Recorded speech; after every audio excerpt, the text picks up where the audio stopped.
Hello guys, ito po si Sample Me. So kakatapos lang natin mag-church and I'm craving of fish. So pupunta tayo ng Asian store. Malapit lang naman siya dito. Siguro mga few minutes lang naman siya. Kaya bibili tayo ng bangus kasi it's been a while na hindi tayo nakakain pa ng bangus eh. Kasi yung sa isang Asian store kasi wala sila. So try natin siya dito. Malapit dito sa church, although frozen, pero okay na din, mapagtyagaan ko na din. Kasi I need lagi na sa ako nakakakarni, nakaka-board na din. So yun, mag-ista tayo ngayon. Masyadong init dito, grabe. 80 degree dito, Fahrenheit ang gamit dito, hindi siya Celsius. So yun. So, samahan niyo ako, bibili tayo ng isda. Ito, bibili tayo.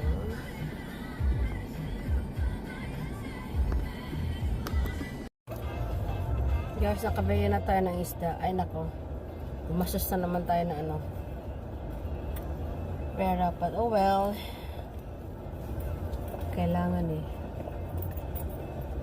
Magano ko ngayon, mag-fry ako ng isda. Bumili ako ng bangus and then some. I don't know where I get this blue ink here.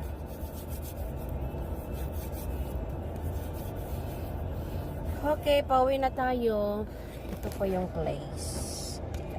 Ito yung po place, yan. Ito po yung Saigon. Sobrang init sa labas. Yan po. Na-features ko na to before eh. Yan po ang Saigon sa taas, yan. Small lang siya, maliit lang siya na maliit lang siya na store. Hindi siya masyado kompleto, pero at least malapit siya sa church. Okay po, samahan nyo na ako. Uwi na tayo!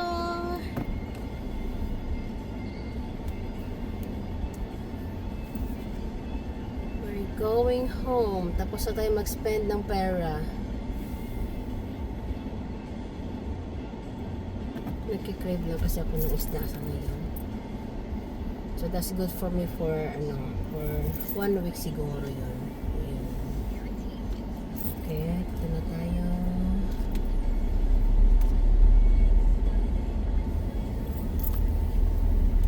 Four-way stop po dito. So dito kasi bigayan. Kung sino pong nauna, yun po ang unang mag-exit. Ayan.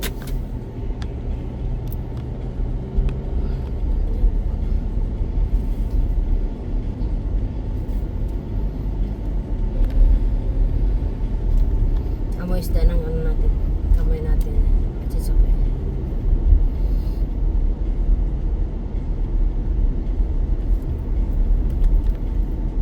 So, mayroon naman tayo dito 4-way stop ulit. So, yun.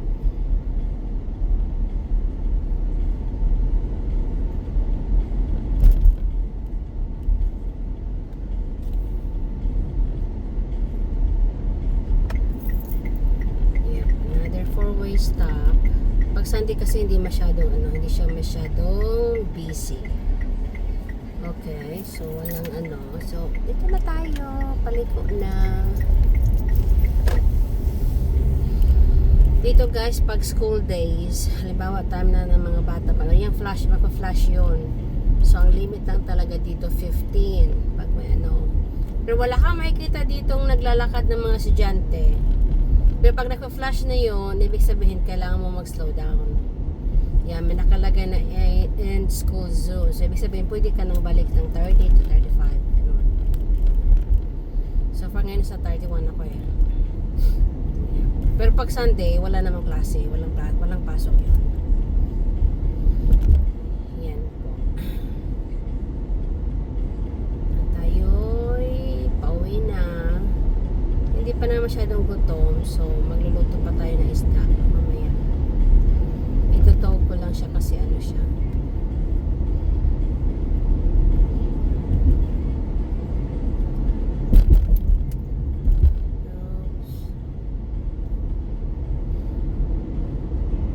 Pakita ko sana ako nag-church dito. Oops.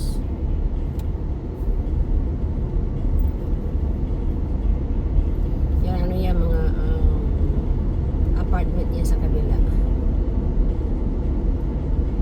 Jacos, yung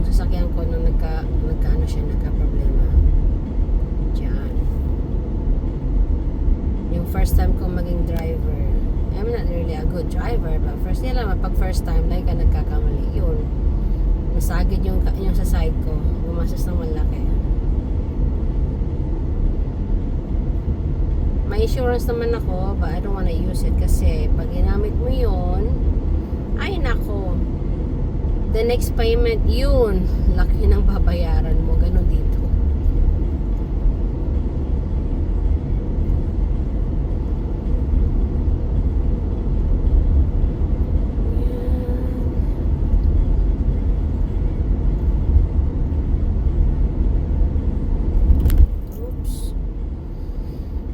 Okay, dyan po tayo na mag-church. Yan.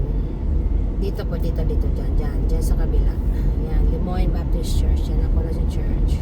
Dyan tayo galing kanina. So, pauwi na tayo.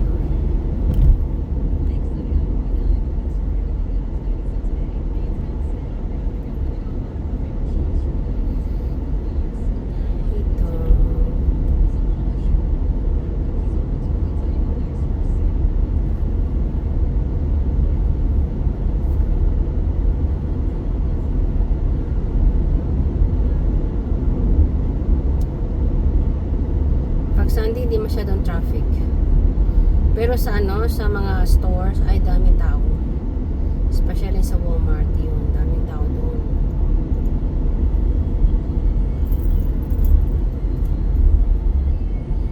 Tsaka dito kailangan one car length in between with the other cars, so hindi pa pwede yung nag-tailgate ka kasi ayun ng mga driver dito, yung nag-tailgate ka sa likod nila.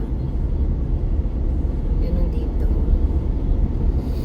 Pero may mga naman, mga tao ganun, wala disiplina din, meron yan naman. Kasi we're not perfect. Pero, as a good kailangan mag-distance ka. Kasi pag nabangga mo yung sa likod ng ng sasakyan, is your fault. No matter what, is your fault. Okay lang sana kung may may camera ka. Tapos, kasi minsan may ibang driver, kailangan yung insurance lang para magkapera. Nagawa sila ng paraan magkapera, kaya mas maganda yung may distance ka kasi pag magloko-loko yung driver, at least alam mo na gagawin mo. Tsaka dito guys, iba din. Halimbawa may wreck, tapos yung kasalanan ng yung may lisensya, pero yung victim, kumbaga, kung wala siyang license, it's his fault. So, walang ganun dito. Kung sino yung walang driver's license, yun ang may sala. Kasi in the first place, why you're driving without any documents, like driver's license or anything. Yep, that's what it is here. Na-features ko natin dito nung nagbayad ako ng ng water bill ko. Yan. Connected lang siya Siguro next time I'm gonna magla-drive tayo, magro-road trip tayo going to interstate, yung sa highway na yung 4 na lane. Yun. Pagpupunta tayo ng isang Asian store, yung mas malaking Asian store yun, dadaan tayo doon. Or either dadaan tayo sa kabila kasi daming rota din yun Kasi I usually go to sa lang, yung sa hindi masyadong malayo. Pero traffic na lang, ang daming Pero pag doon tayo sa interstate ang tawag na parang highway siya. Yun, walang masyadong traffic, pero nga lang mabilis ang takbo doon. Ayun, mga tao doon mabilis ang patakbo. Kung gusto mo yung mo, takbo mo is nasa minimum ka lang, doon ka sa right side, sa right lane ka. Or pwede ka din doon sa middle lane. Kasi usually pag left lane ka talaga, yun ang takbo nun, mabilis ang takbo nun. Usually mga driver dun tatakbo na 75 to 80 to 90. Basta walang sheriff, walang police, ayan. Ganun sila makapatakbo. Oops. We're gonna stop now. Nag-warning na si sa traffic light. Yan po.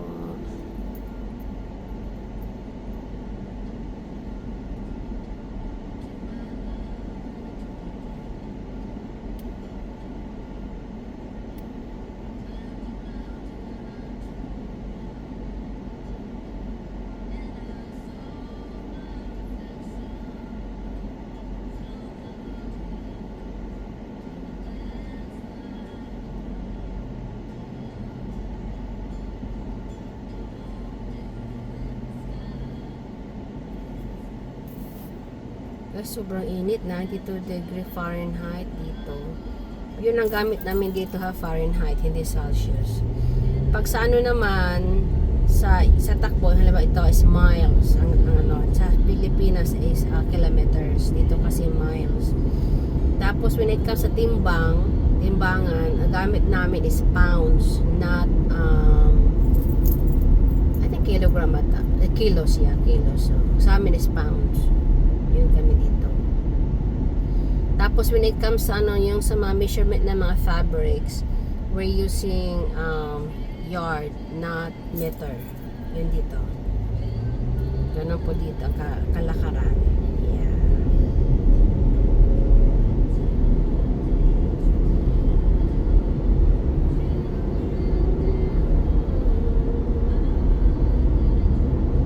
Yeah, we've been here before. So, nagnano ko na to dito. Ipawi tayo eh. So, same ano lang, same area lang din. Summer na dito. Grabe ang init.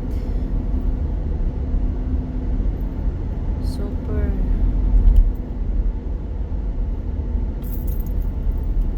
Oops.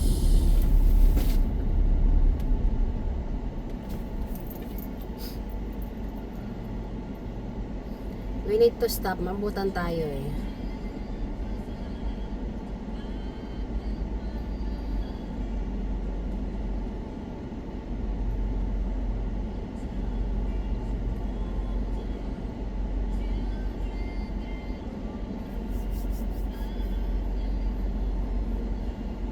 Come on, light.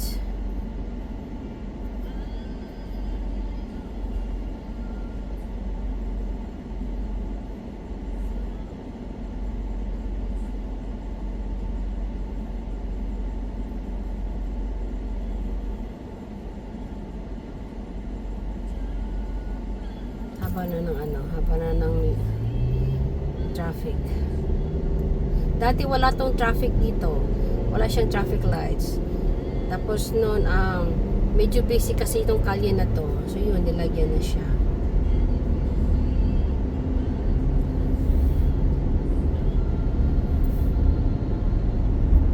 So ngayon, papunta tayo sa kabilang daan. Para maiba naman. Kasi daming exit at saka entrance kung saan ako nakatira. So doon tayo, papakita ko sa yung ibang daanan natin pauwi ng bahay. Yung gas station, bago lang yan dito. Ang daming gas station dito. So at least malapit lang sa bahay ko, pero hindi pa siya open. Dalawa yung gas station dito ha, in fairness.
instead na mapupunta tayo dyan, papakita ko lang dito ways na kung saan tayo dadaan din pauwi.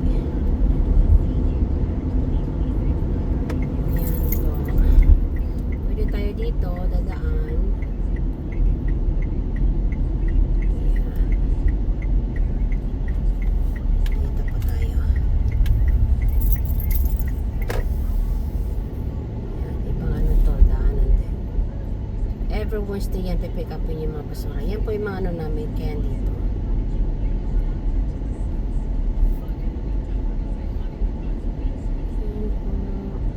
So quiet ang neighborhood dito.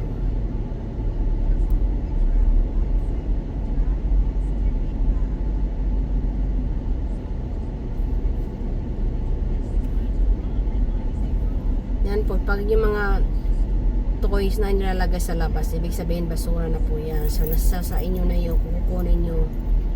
So pag nalalagay nila sa ano sa labas, ibig sabihin noon is basura na sila. So ito na po tayo, parang 4-way stop dito eh. Kaya mag-stop tayo kasi hindi mo alam. May ano. Ito pa. May mga daanan din dyan. Kasi first time ko nagda-drive ako, yung tinuturuan pa ako. Dito ako paikot-ikot lang siya. Kasi kailangan ko daw matuto paano magano, liko, gano'n. So yan, dito yung first na ano ko. Dito ako tinuturuan muna.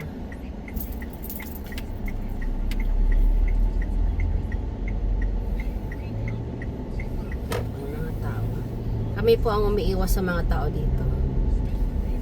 So kami po mag-a-adjust. So I'm here na po sa bahay.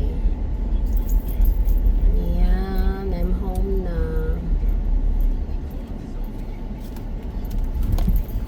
Oops. Dito na po tayo, nakauwi na. Thank you guys. Ayan po. Dito na po yung pinamili nating isda. Ayan. Come on, boy! Come on. Hi! Oh, where are you going? Come on, give me some love. Come on, boy. Missed you. Love you. Siya yung buddy ko. Love you. Hinihingal ka, ano? Ang init sa labas, ano?